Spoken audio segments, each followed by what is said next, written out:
la grabación en la nube. A partir de ahora, entonces, ya Germán está disponible para que puedas entonces compartir tu pantalla y tu presentación oficial entonces a esta conferencia que nos vas a brindar el día de hoy respecto a lo que son las claves para el trabajo de la intervención con la depresión dentro del contexto de la terapia breve. Por supuesto. Muchas gracias, Adrián. Muchas gracias a cada uno de los presentes. Ana María, como siempre, es una gozada poder escucharte, poder aprender y nutrirse de toda la experiencia que siempre pues tienes esa calidad humana para compartirnos. Y Gracias. bueno, ahora me tocará a mí ir a una parte un poquito más teórica, más dura, por ahí meternos en algunos aspectos puntuales de lo que desde la terapia breve se propone para trabajar la depresión. Por supuesto, esperando que pueda haber igualmente varias preguntas de su parte, lo cual para mí siempre es síntoma también del interés sobre un tema. Y bueno, vamos justamente a empezar poniendo un poco a la depresión en contexto, entendiendo también que este propósito no solamente en relación al diplomado que estamos por arrancar, sino también entendiendo que, bueno, recientemente ha sido este día de la lucha mundial contra la depresión y una manera también de poder pues poner un poco nuestro granito de arena a partir de esta conferencia, el cual se considera que es un trastorno emocional que sufren aproximadamente 300 millones de personas en todo el mundo, de acuerdo a la Organización Mundial de la Salud, y que puntualmente en Chile, de acuerdo al estudio longitudinal social del año pasado, un 32.6% de la población presentaría sintomatología depresiva media, 11,2 síntomas depresivos moderados y 7,7 de depresión moderada a severa. Entonces, solamente como contexto, pues creo que cada uno de nosotros entiende la complejidad de lo que es la depresión, la relevancia que tiene hoy en día hablar de depresión y que creo que ya hay varios años en los cuales en Chile se habla acerca de los índices tan alarmantes de depresión que hay allá. Recuerdo la primera vez que fui, están a punto de cumplirse 10 años y ya se hablaba que era una situación que iba incrementándose, que era una situación delicada y que hoy entiendo, ¿no? Que aún siguen en esa complejidad. Y bueno, antes de hablar propiamente de lo que entendemos como esta propuesta de terapia breve en depresión, siempre me gusta hacer este primer acercamiento a través de las emociones, porque al final la depresión tiene, es decir, casi cualquier situación clínica, o no sé si todas, situaciones clínicas que atendemos tienen relación con las emociones en uno o en otro nivel. Sin embargo, con la depresión esta relación es mucho más sencilla de observar. Tiene una relación directa con la tristeza. Entonces, muchas veces el trabajo del terapeuta consiste en también poder ofrecer una mirada distinta acerca de lo que las personas tienen acerca de su propia sintomatología, porque entendemos que si bien las emociones son reacciones psicofisiológicas normales, naturales, que tenemos los seres humanos frente a las situaciones de la vida cotidiana, es cierto que no a todas las emociones se les da el mismo trato. Estamos en un contexto social en el que muchas veces se sigue invalidando o se sigue invisibilizando ciertas emociones, particularmente el tema de la tristeza. Hay una preponderancia sobre todo lo hedónico, sobre el mostrar la alegría en todos lados, sobre callar las emociones que parecen disruptivas, molestas, dolorosas. Y bueno, precisamente a partir de eso, entender que un primer acercamiento emocional con el consultante será a través de la validación. Muchas veces se habla de la validación como un concepto central de la psicoterapia. Más adelante vamos a hablar un poco de lo que entendemos desde la terapia breve como validación, pero sí tomar en cuenta que esa tendrá que ser nuestra carta de presentación con el consultante en general, frente a cualquier situación clínica. Sí creo que cuando hablamos de depresión, esta situación se hace muchísimo más relevante. Entonces, también aprovechando, mucho de lo que podamos hablar hoy creo que es muy transversal a lo que es una intervención típica de terapia breve. Sin embargo, hay ciertos elementos en los que sí considero uno pone más énfasis que en otros, considerando la situación clínica de la que se trate. Entonces, bueno, entender que todas las emociones son útiles, todas las emociones tienen una función, una finalidad. Y aquí creo que cabría preguntarnos, por ejemplo, el cómo observamos al miedo como una emoción también básica, que es este reflejo del instinto de supervivencia, la ira como una expresión también de defendernos de lo que consideramos puede ser una amenaza. Eh, o, por ejemplo, también del placer se habla poco, ¿no? Del placer se habla poco también es una emoción. Es cierto que, y esto por supuesto que ya será tema de otro día, pero la mala gestión del placer también podría terminar generando situaciones disfuncionales. Pero bueno, puntualmente con la tristeza, ¿qué emoción podría tener en nuestras vidas? Esa es una situación de la cual partimos precisamente para comenzar a hacer los primeros reencuadres que ofrecemos a los consultantes. Entonces, ¿qué podríamos decir de la tristeza o qué podríamos decir de la depresión, del desánimo, de la desesperanza, entendiendo que cada consultante tiene una manera muy particular de llamar a su situación? Bueno, lo podemos reencuadrar como una experiencia natural cargada de posibilidades positivas.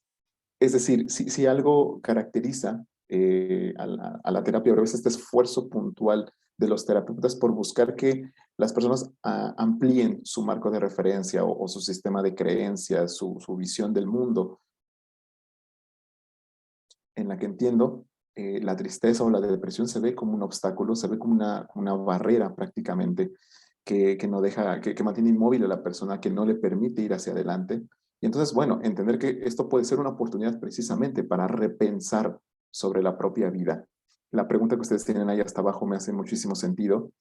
Decir, bueno, el estar como estoy ahora, el sentirme como me siento ahora, puede ser una oportunidad para detenerme, para repensar acerca de mi propia vida y poder, no sé, plantear esta pregunta: ¿qué te dice esta tristeza? ¿Qué te dice esta depresión respecto a la vida que llevas? Ahí lo tenemos justamente en un concepto muy sistémico, que es la función del síntoma. Y el síntoma, bueno, si estamos hablando de depresión, el desánimo, la tristeza es el síntoma o un síntoma muy característico. Decir que nos permite reflexionar, nos permite buscar ayuda, nos permite aumentar nuestros propios recursos, redescubrirlos inclusive. Con frecuencia uno observa en la terapia que hay aquellas habilidades, perdón, aquellas fortalezas, muchas veces el consultante las mantiene invisibles. No es hasta que uno comienza a trabajar sobre diferentes situaciones que el paciente recuerda sus capacidades, sus virtudes. Entonces, también entender que la tristeza es una respuesta natural ante la pérdida. No podemos esperar no estar tristes cuando precisamente hemos perdido algo, cuando algo nos duele, cuando algo nos afecta. Entonces, entendiendo esta situación también uno genera justamente una validación de la emoción. No estamos, y perdón por lo redundante, no estamos invalidando la respuesta de la persona porque le comunicamos que es una cuestión natural, porque ha perdido algo, porque se ha desilusionado con algo, porque ha sucedido una situación que ha resultado dolorosa y en esa consecuencia se genera una respuesta, que es la tristeza. Bien, ahora para Nardone, que es uno de los terapeutas más reputados y reconocidos en terapia breve, considera que el dolor emocional es lo que la fiebre para nuestro cuerpo. De ahí que la función de la tristeza, entre otras varias, porque aquí creo que si algo también buscamos mucho al momento de formar a los terapeutas breves que entran a los diplomados, es fomentar mucho la creatividad. Es decir, aquí yo doy diversas propuestas, diversas ideas, pero siempre sabiendo que en cada terapeuta se pueden formar diferentes ideas, en este caso, por ejemplo, de la función de la tristeza en nuestras vidas. Les decía, puede ser una oportunidad para la reintegración personal, para fortalecernos, justamente para la tristeza también nos hace resilientes y poder cicatrizar nuestras heridas. Bien, dentro de esta visión sistémica, hace un momento preguntaban por qué sistémica breve y no de otro enfoque, que era un poco por ahí una pregunta que alcancé a ver ya de las últimas. Decirle terapia sistémica breve y no solo terapia breve, en principio es una cuestión de justicia epistemológica, porque hoy se puede hablar de que hay otras terapias que han buscado abreviarse.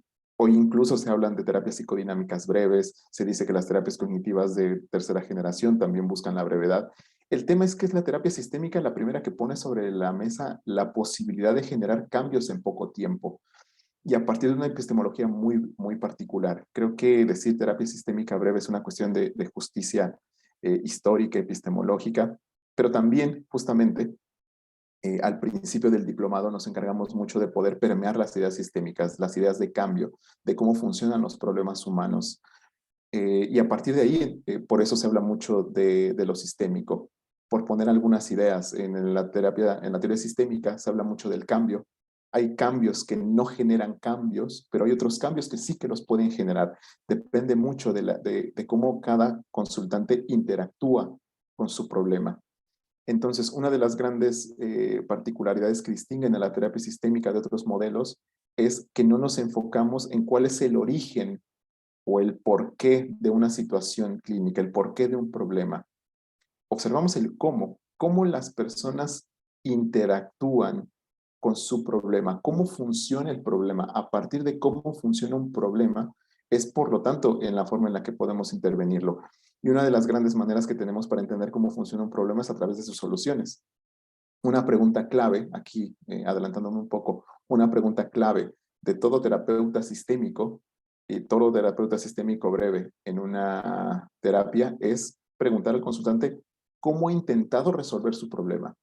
Porque es cierto que las personas no toman como primera opción el ir a psicoterapia. Buscan de alguna manera sentirse mejor.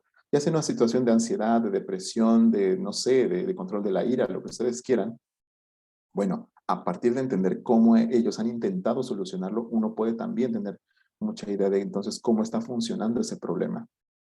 En cuanto puntualmente a la depresión, les comparto estos dos conceptos, que es la creencia y la renuncia, que están íntimamente relacionados en cómo se construye la depresión como problema. Eh, entonces, bueno, entender que las creencias son justamente visiones del mundo que todos tenemos. Nuestra visión del mundo nos lleva a actuar de cierta manera. Y es esta visión del mundo la que precisamente genera que nuestros comportamientos sean, pues, repetidos. Yo actúo en función de lo que pienso. En terapia sistémica o en terapia breve no analizamos lo racional o lo irracional de una idea, porque para nosotros no existe ese concepto de lo racional o irracional. Nosotros analizamos las ideas en función de, justamente, qué tanto le funcionan o no al consultante. Esto que ellos creen es funcional para ellos en su contexto o no está funcionando. Porque, por ejemplo, pongo este ejemplo porque me parece bastante básico y sencillo para poder entenderle el punto. Yo puedo creer que soy muy bueno, por ejemplo, no sé, jugando el deporte que ustedes quieran. Y en esa medida en la que yo creo que soy muy bueno, quizás no lo sea, pero es una idea que me funciona precisamente, en este caso quizás para jugar más o menos bien, para sentirme bien de la manera en la que juego, para quizás soportar también la crítica. Entonces, repito, no analizamos lo racional o lo irracional, sino qué tanto funciona una idea en un contexto determinado. Ahora, por ejemplo, una creencia muy típica, que hace un momento preguntaban si esta terapia aplicaba con adolescentes. Adolescentes son de la población con la que más trabajo. Una creencia muy típica de adolescentes que llegan a deprimirse tiene que ver con, por ejemplo, la interacción con los demás. Entonces, se consideran aburridos, se consideran poco interesantes, se consideran desagradables. Es una creencia justamente que ellos mismos se compran. Y en función de esa idea comienzan a conducir su comportamiento. Entonces, si yo considero que soy poco interesante, que soy desagradable, ¿cuál será mi comportamiento? No acercarme hacia los demás. Yo lo comienzo a repetir de tal forma que esta creencia termina por condicionar no solo mi comportamiento, sino que se termina también por condicionar mi propia realidad. ¿Qué sucede en este ejemplo? Tengo entonces construido toda una impresión en la cual yo no puedo ir hacia adelante, no puedo combatir esta situación. La situación es más grande que yo. No puedo encontrar una manera de ser agradable o de ser interesante o de que los demás se interesen en mí. De ahí entonces que se renuncia precisamente. Y la renuncia es el otro gran concepto que quería compartirles, porque la renuncia es una forma generalizada. del paciente con depresión en su comportamiento, es decir, renuncia a cosas que hacía antes, deja de pensar como pensaba antes, pero también deja de relacionarse de la manera en que se relacionaba antes. Por lo tanto, la renuncia es este concepto, repito, generalizado a diferentes áreas del paciente. De ahí que se genera esta idea de que no hay nada que hacer y el placer se hace ausente en su vida. Les decía, una manera de poder abordar una situación clínica en terapia breve es a través de cómo funciona un problema. Esa es la gran pregunta para el terapeuta sistémico, cómo el consultante interactúa con su problema. Ahí esta imagen del ciclo que se repite porque justamente podemos observar que son comportamientos reiterados, pautas de comportamiento que se hacen cíclicas, las que precisamente el terapeuta sistémico busca romper para poder generar los cambios. ¿Cuáles son las caras de la depresión? Y aquí, por supuesto que ya en su momento, para quienes puedan acompañarnos en el diplomado, cada uno de estos elementos se verán con mucho más detalle que se hace en cada situación. Pero bueno, las caras de la depresión habituales tienen que ver con el dolor emocional, con una situación de pensamientos automáticos o rumiaciones que son también características de varias situaciones clínicas, renunciar al comportamiento, un deterioro en las relaciones interpersonales y, por supuesto, la baja autoestima, que termina por ser también la consecuencia de toda esta interacción de síntomas. ¿Cuáles son, por lo tanto, las claves en una terapia breve para la depresión? Por supuesto, trabajar con la expresión emocional. Ya el poder, el validar la emoción del consultante es un puente para que entonces cada uno de ellos pueda expresar su emoción y que sepa que no será juzgado, que sepa que la terapia es un espacio en el cual pueden expresar sus emociones, cómo se sienten, lo que piensan. Otro elemento de la terapia clave será el aprecio a la flexibilidad, entendiendo que en la depresión muchas ideas se hacen rígidas. El ejemplo que les ponía, soy desagradable, no le intereso a los demás. Bueno, ¿por qué no pensar que quizás los demás no se acercan porque consideran que no sé, que tal vez tú no te interesas en ellos? Y eso es simplemente cambiar una idea por otra y no porque el paciente la tenga que asumir en ese momento, sino es darse la oportunidad de, bueno, ¿qué sucedería si las cosas fueran diferentes? Poder generar esta noción de que hay diferentes formas de observar una situación, que poder eliminar estas dicotomías o ser tan categórico al momento de pensar en algo. Siguiente, experimentar con opciones, entendiendo que les comentaba, el paciente con depresión muchas veces renuncia a las cosas que hacía antes y por lo tanto experimentar con hacer lo que se hacía antes o con cosas nuevas inclusive.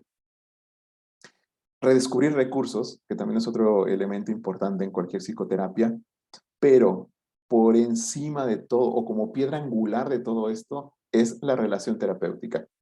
Ya Ana María hablaba mucho de lo que es la relación terapéutica o la alianza terapéutica con los consultantes. Entonces, entender que es sumamente importante en cualquier psicoterapia frente a cualquier situación clínica, pero que puntualmente cuando hablamos de depresión habrá que hacer un énfasis mayúsculo sobre la construcción de esta relación. Y bueno, justamente ahí quiero empezar.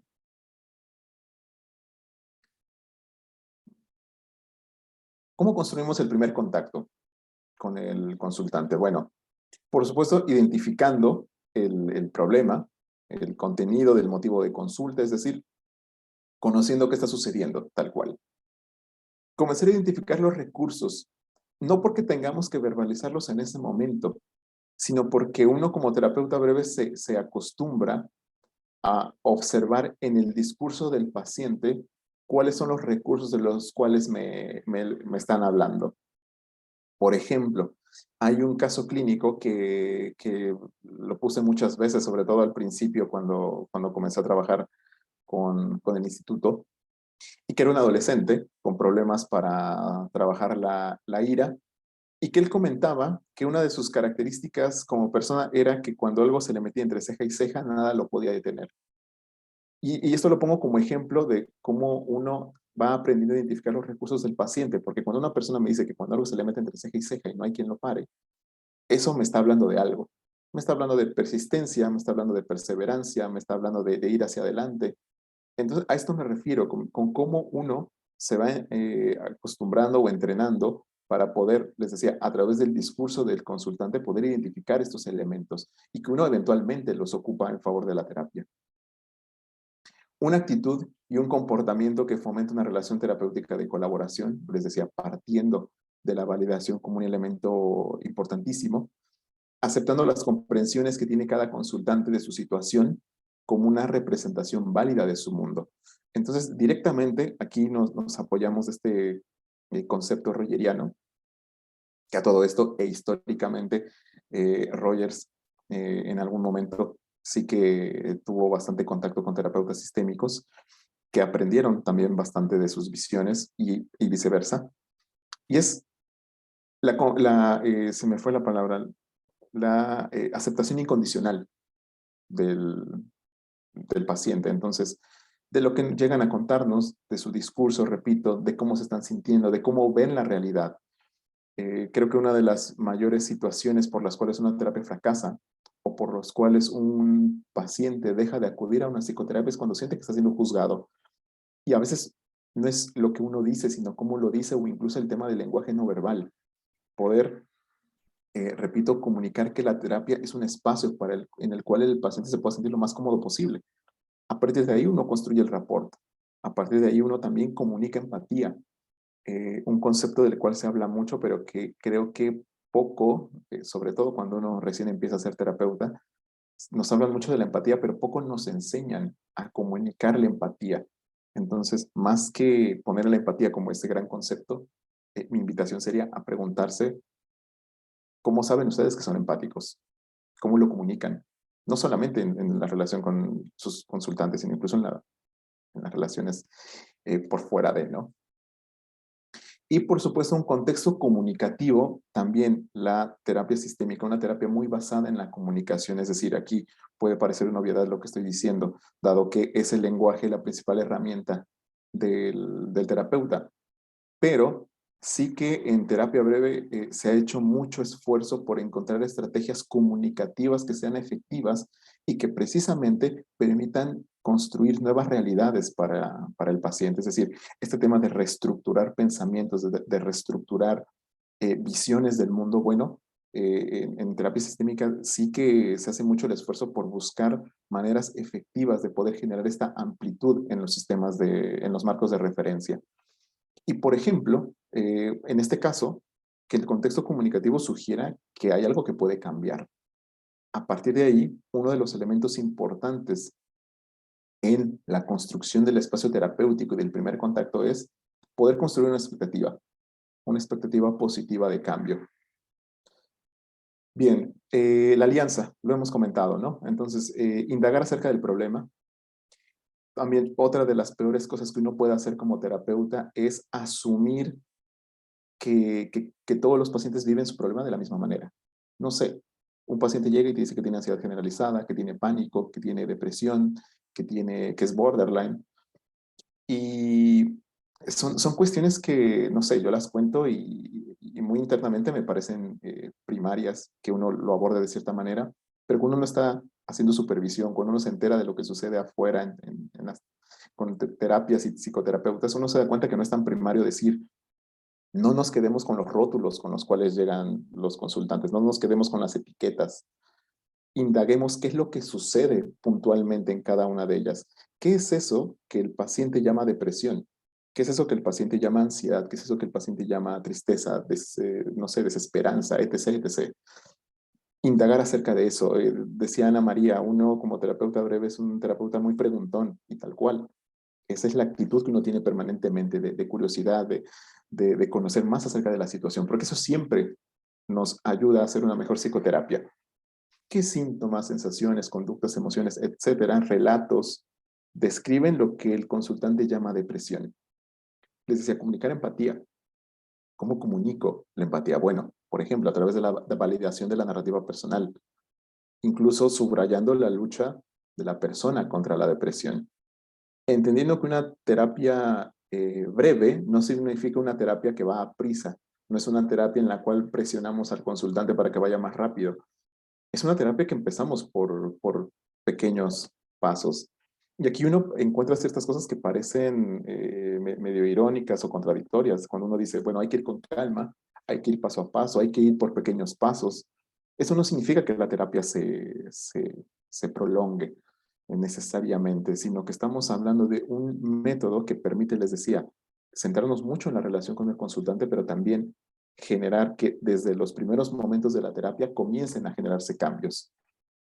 No retroalimentar los intentos fallidos de solución. Les decía, una pregunta clave del terapeuta breve es ¿qué ha intentado la persona para resolver su problema? Y esto nos puede llevar, inclusive también a saber que quizás han pasado por terapeutas o psicoterapias previas y saber, bueno, ¿qué pasó para que no funcionaran aquellas terapias? O incluso si hubo algo que funcionó de ellas, también conocerlo.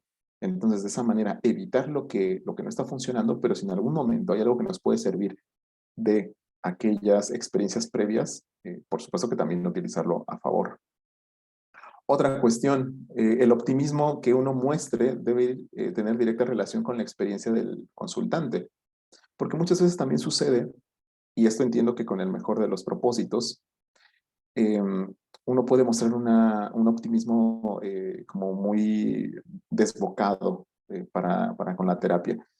Y muchas veces el mostrar un optimismo exacerbado puede ser entendido por el consultante como precisamente una falta de empatía sobre el problema que nos está expresando, pero también entender que es muchas veces ¿cómo llamarlo? Este intento de solución que ya han intentado otras personas. El decir, no sé, poner empeño, échale ganas, no estés triste, etcétera, etcétera. Este tipo de expresiones que por mínimas o no sé, por inofensivas que parezcan, terminan también por alimentar una propia narrativa del problema. Y por lo que les decía también, eh, ir despacio y siempre respetando el tiempo de cada consultante. Les comentaba, otro elemento, abrirse a la flexibilidad.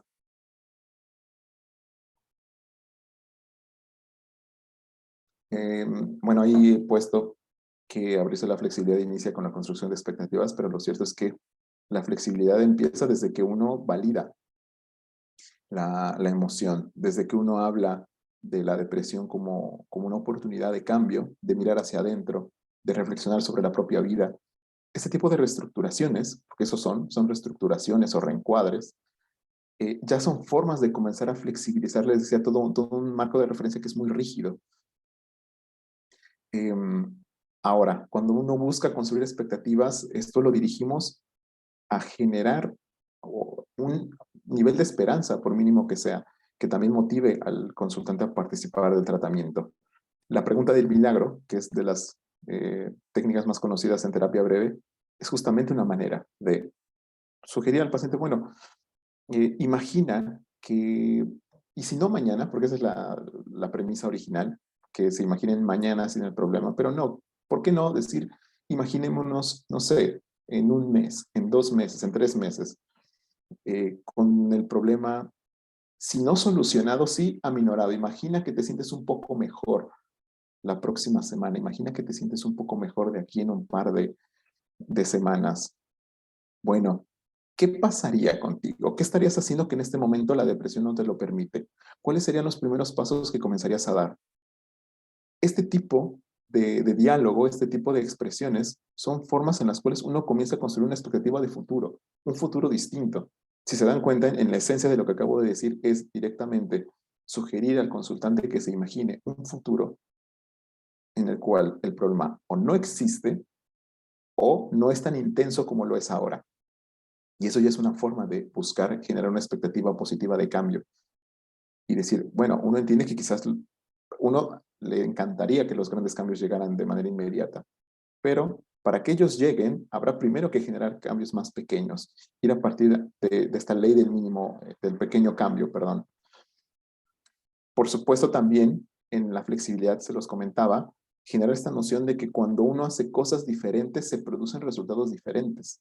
Igualmente, parece una obviedad, pero muchas veces cuando las personas se encuentran tan ensimismadas, tan enfrascadas en un problema, esta noción, por simple que sea, se pierde. Entonces, es necesario, por lo tanto, desarrollar variedad de habilidades para resolver los problemas que se nos presenten.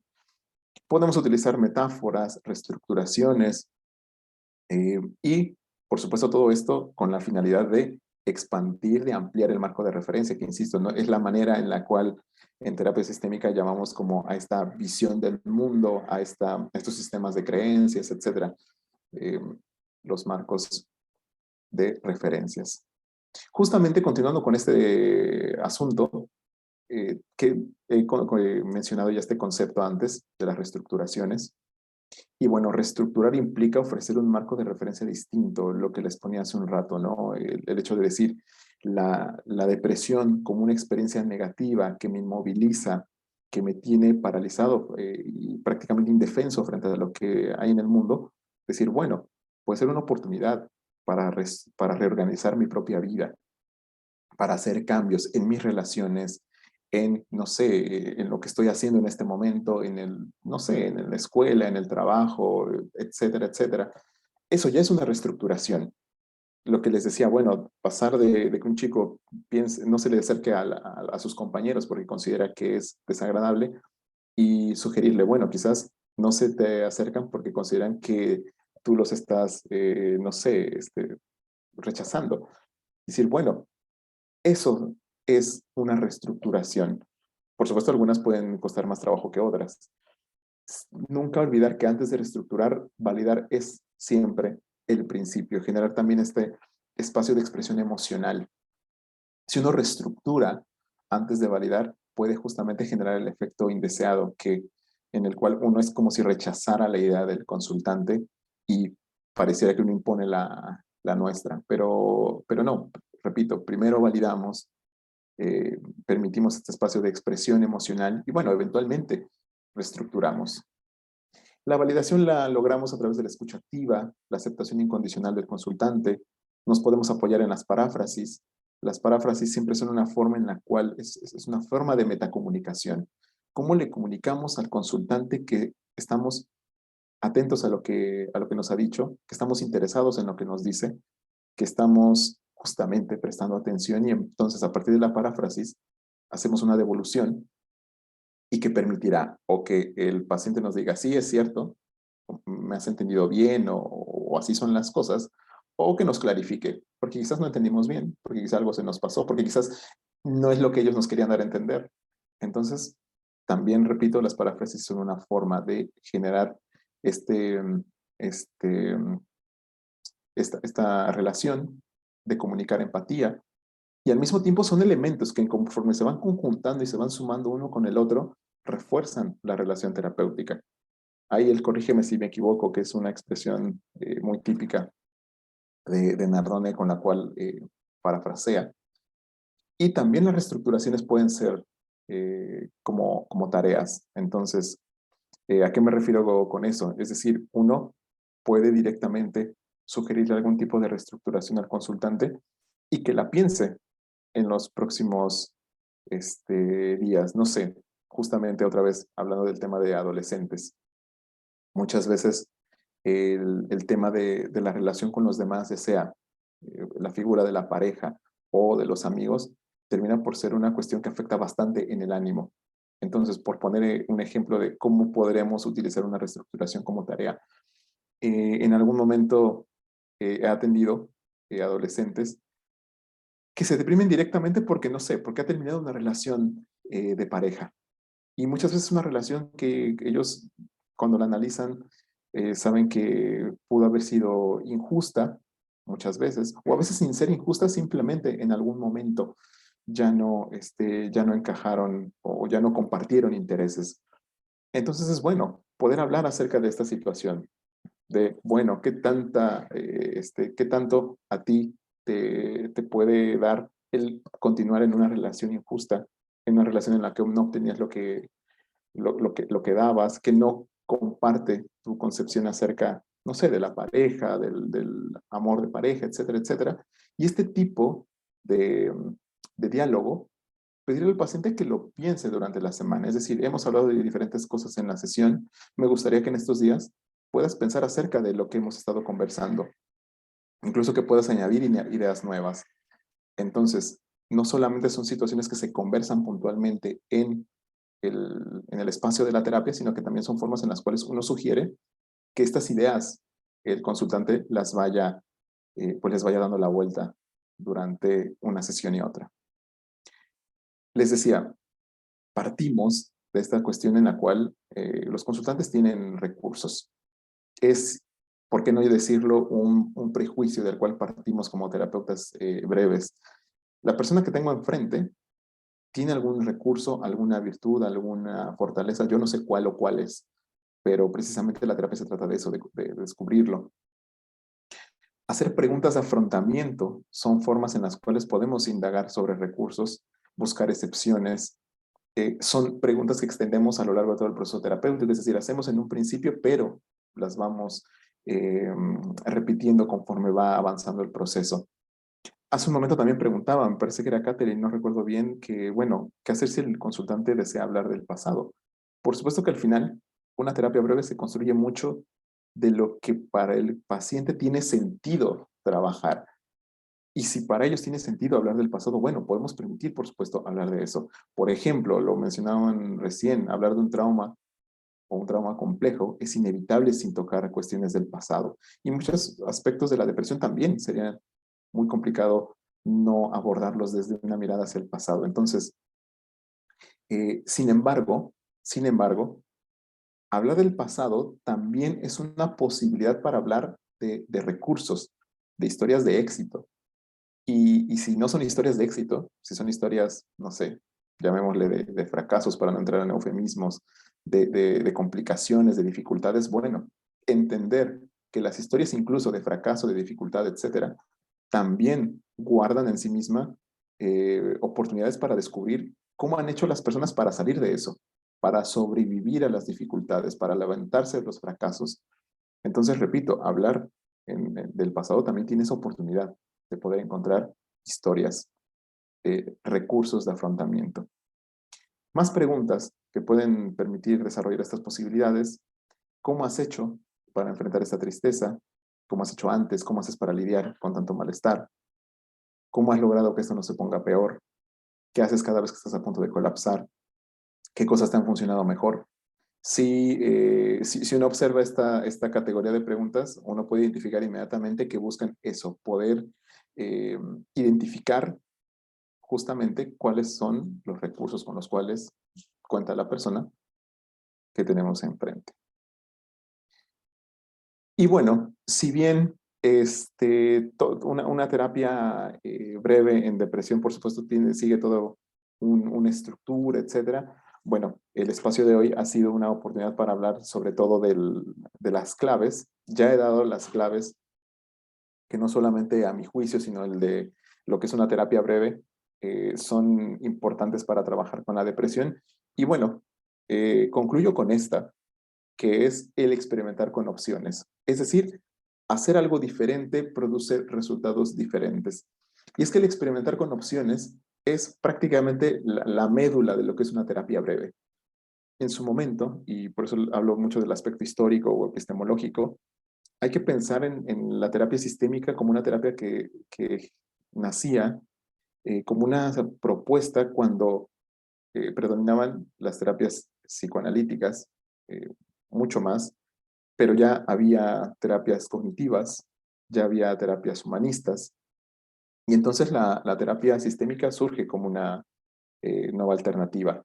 ¿Qué sucede con los otros tres modelos? Que parten de una idea que no es errónea, eh, pero no es la única, y es que cuando uno cambia el pensamiento, cambia la conducta. Eso es cierto. Yo puedo cambiar mis pensamientos y eso puede generar un cambio de conducta.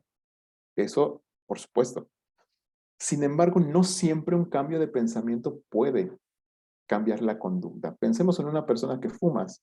Yo puedo fumar y en algún momento pienso que fumar es malo y que fumar me puede generar problemas de salud terribles. Bueno, ya cambié mi forma de pensar, pero eso no significa necesariamente que vaya a cambiar mi comportamiento. Por lo tanto, repito, es cierto, pero no es lo único.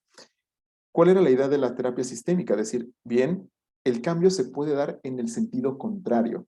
Si yo cambio mi comportamiento, también puede cambiar en consecuencia mi manera de pensar, mi manera de ver el mundo. Es decir, Si yo empiezo a fumar menos, mi pensamiento también en relación al fumar va a cambiar, porque me doy cuenta que quizás ya no me sofoco, porque me doy cuenta que tengo más, no sé, dinero, que puedo ahorrar un poco más, porque de salud me siento mejor, etcétera, etcétera. Entonces, repito, el gran elemento de la terapia sistémica era el comportamiento puede cambiar también la forma de pensar. Y es que pasar a la acción es indispensable. Está bueno poderse generar formas de ver la realidad de otra manera, reestructurar, etcétera. Sin embargo, todo esto no va a generar cambios perdurables si no se experimenta con nuevas formas de hacer las cosas.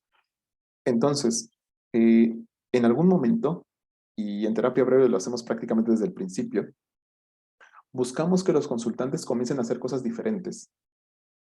Por supuesto, esto no de manera aleatoria ni de manera impuesta, sino basada en la construcción de los objetivos. Algo que en lo que se hace mucho énfasis al principio del diplomado es cómo se construyen objetivos en terapia breve, objetivos que sean relevantes para el consultante, que tengan sentido para ellos, que permitan que se comprometan con la terapia. Entonces, una vez que se han construido esos objetivos, esos pasos que ellos quieren dar para sentirse mejor, uno a partir de eso diseña tareas terapéuticas con las cuales pueden comenzar a darse estos primeros pasos.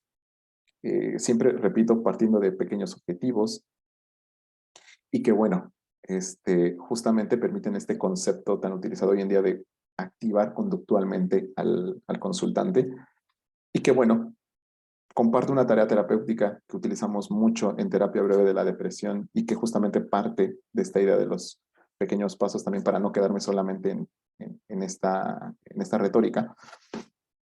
Y es, por ejemplo, pedirle al paciente que en los próximos días, no sé, pensemos que lo vamos a ver de aquí en una semana o de aquí en 2 semanas, que todos los días por la mañana se pregunte qué haría diferente hoy si no estuviera deprimido o si estuviera un poco menos deprimido.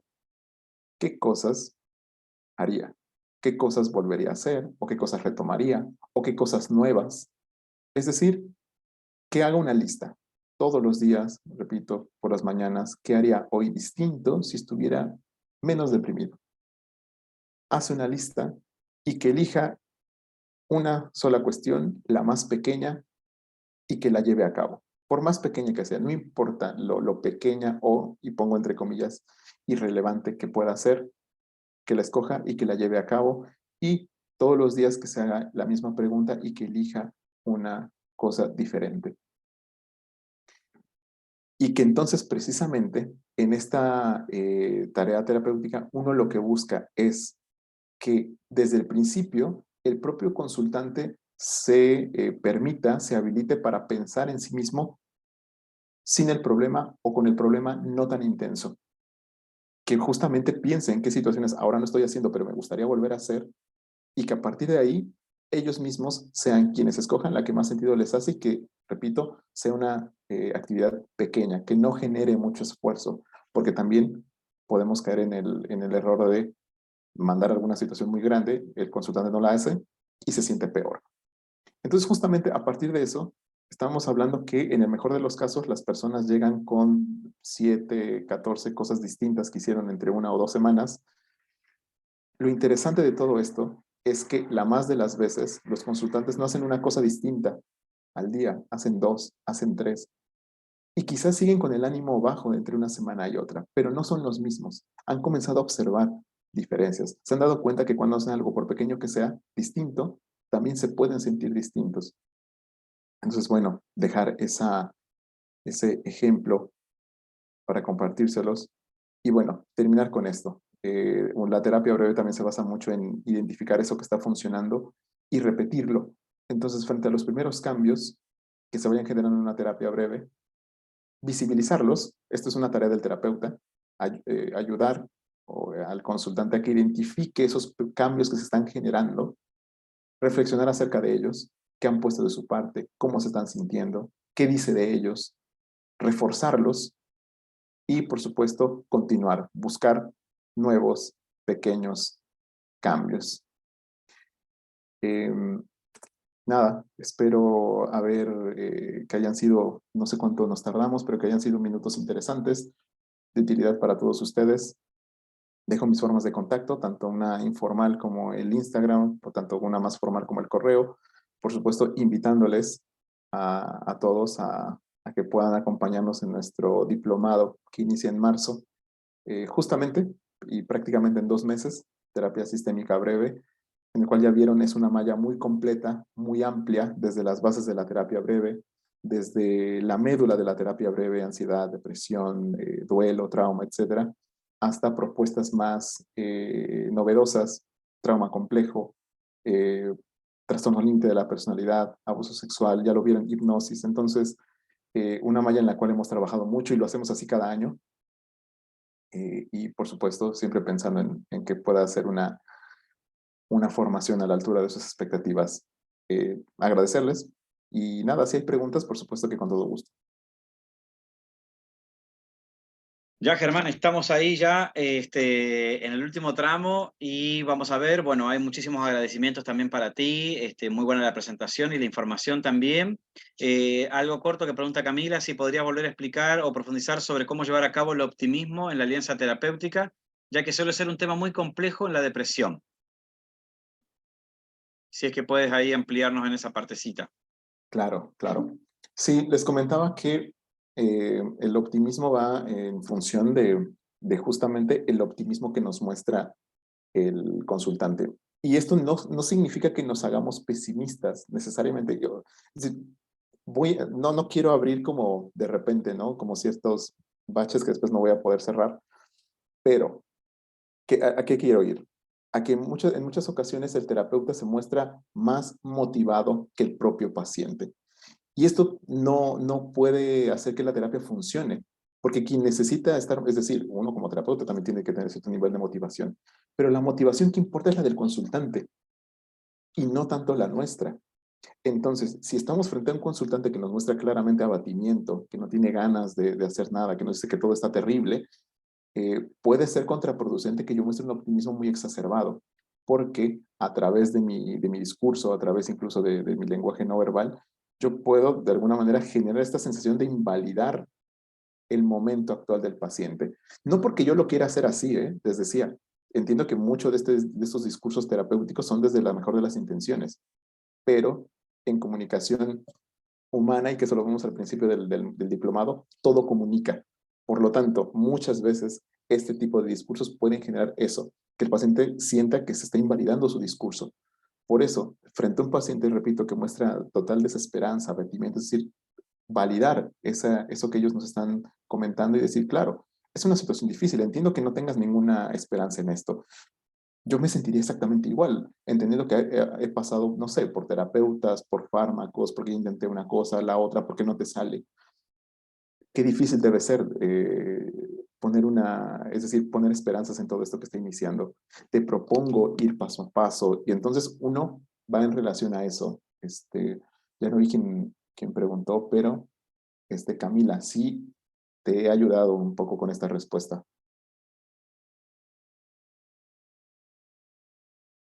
Vale, Dice que sí. genial, genial. Sí.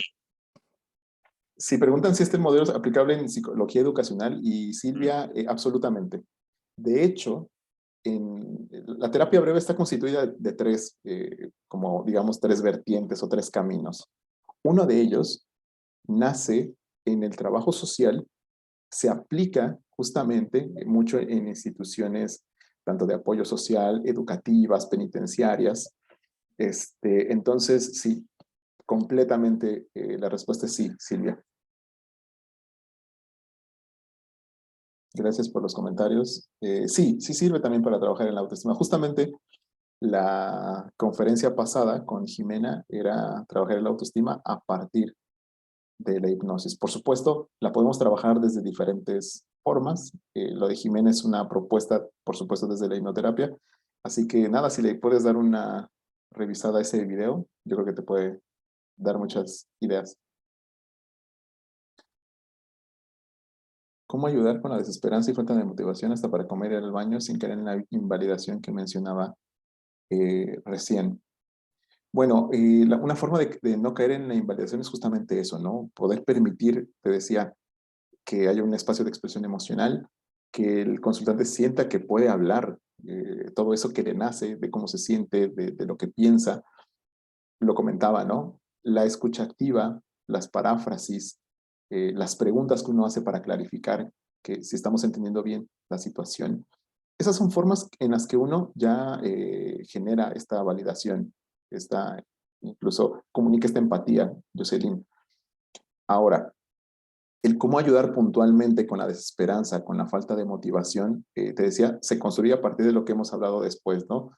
Construir, comenzar con una construcción de expectativas, que el paciente quizás, vamos a decir, es decir, quizás no se puede ellos habilitar para pensarse sin el problema, pero sí para pensar que están un poco menos mal, pongámoslo así, que no están tan peor como se sienten ahora. Bueno, si no te sintieras tan mal como ahora, ¿cuál sería el primer indicio de que las cosas ya no son tan, no sé, tan dolorosas, tan terribles? Entonces, ahí uno utiliza el lenguaje propio del paciente Jocelyn, porque si su lenguaje está justamente muy orientado hacia lo pesimista o lo negativo, bueno, uno utiliza su propio lenguaje y buscamos, por supuesto, amoldarlo a lo que buscamos, que es justamente generar por lo menos un ápice de motivación, de habilitarse para pensar, te decía, con el problema un poco menos malo. No sé si me doy a entender, Jocelyn. Por supuesto, el tiempo no da como para profundizar demasiado, pero bueno, es un poco la idea con la que quiero, con la que no sé, que te puedas quedar, ¿no? Bueno, ahí te van poniendo algunas cositas más. Mientras tanto, recuerden firmar la asistencia que he colocado en el chat, solamente hacerla una sola vez, ¿sí? Porque faltan todavía algunas personas. Ya lo vamos a cerrar pronto el formulario entonces también para tener esas respuestas. Una pregunta más, Germán, y vamos cerrando con este... No, dale, está bien. No sé si, a ver, déjame Si te buscar queda alguna alguna. más, si es que te queda alguna más, si no, Estoy buscando acá. la última Este, para eso. a ver. No, me parece que ya, ¿eh? Bueno, a mí no me parecen más preguntas. Y no sé si alguien más tenga una pregunta que capaz la quiera hacer ahora, antes de que nos despidamos. No solamente quizás sobre lo que hablamos ahora, tanto Ana María o yo, también del diplomado, ¿por qué no? Ah, bien, dice, gracias, Paola. Ángela, me surge la duda a partir de algunas experiencias. ¿Cómo abordar la activación conductual y la sintomatología depresiva cuando hay aspectos relacionales mediando? Por ejemplo, rasgos o trastornos de personalidad donde se desvalorizan algunas acciones de parte del terapeuta. Es decir, Ángela, ¿te refieres a que algunas de las acciones que yo llevo a cabo como terapeutas son desvalorizadas por el paciente?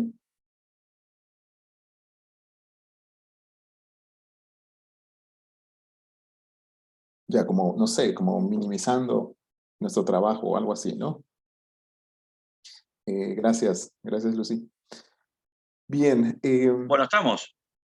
nada, voy aquí a contestar un poco la última pregunta, Adrián. Bueno, dale, está bien. Este, yo partiría directamente de lo que es la relación terapéutica. Es decir, no quiero, gracias Camila, que parezca que no respondo lo que estás comentando, pero es que sí considero que la relación terapéutica es la clave para que entonces podamos minimizar el riesgo de que aparezcan este tipo de situaciones. Porque pacientes con sintomatología borderline, por ejemplo, son los que se me ocurren que más suelen poner un poco en tela de juicio nuestro trabajo. He tenido varios. Y sí creo que a partir de que uno ofrece situaciones muy concretas con las cuales los pacientes empiezan a observar cambios, por mínimos que sean, pero se dan cuenta que, no sé, en 2, 3, 4 semanas su situación no es exactamente igual a como era cuando llegaron, en ese momento uno también, es decir, valida su propio método, su propia forma de hacer las cosas. Lo que te diría también, otro aspecto es que te puedas mostrar lo más segura posible. Creo que eso también ayuda bastante. Y que puedas como generar una comunicación donde te muestres permanentemente eh, interesada en no solo el discurso de tu paciente, sino para ellos, cómo llegaría el cambio cuando comience a generarse el cambio. Es decir, ¿tú cómo sabrías que te sientes menos irritable, menos fracasado, menos, no sé, menos triste? Como, es decir, ¿qué es eso? También poder averiguar qué es lo que ellos están dispuestos a dar para la terapia. Yo creo que cuando uno también construye un encuadre terapéutico directamente, dando a entender, por supuesto, el esfuerzo que uno hace como terapeutas, pero también que los consultantes sepan que una terapia necesita de su involucramiento y de su colaboración, creo que en ese momento, Ángela, uno reduce las posibilidades de que sucedan este tipo de situaciones donde desvalorizan nuestro trabajo. Te decía, no es una fórmula mágica, pero sí te puedo decir que a partir de esos puntos eh, he visto que este tipo de situaciones realmente me ocurren eh, menos, mucho menos. Espero, no sé, haberte respondido en algo. Gracias, Ashley. Vale, bueno, Adrián, ahora sí, no sé si quieras Bueno. decir algo más. Sí, sí, claro, por supuesto. Oye, yo quiero, bueno, nuevamente y ya por último, invitarlos a revisar el programa de nuestro diplomado de terapia sistémica breve, del cual Germán es el director, junto con todo este grupo de docentes espectaculares que tenemos ahí en este programa de diplomado. Y yo quiero entregar, o ¿cómo te puedo decir, Germán? Cumplir lo que debo. Y he ofrecido 2 medias becas para el diplomado, ¿ya? 2 medias becas. Así que la idea es que el ganador o ganadora, si gana, no tiene que haber realizado su postulación.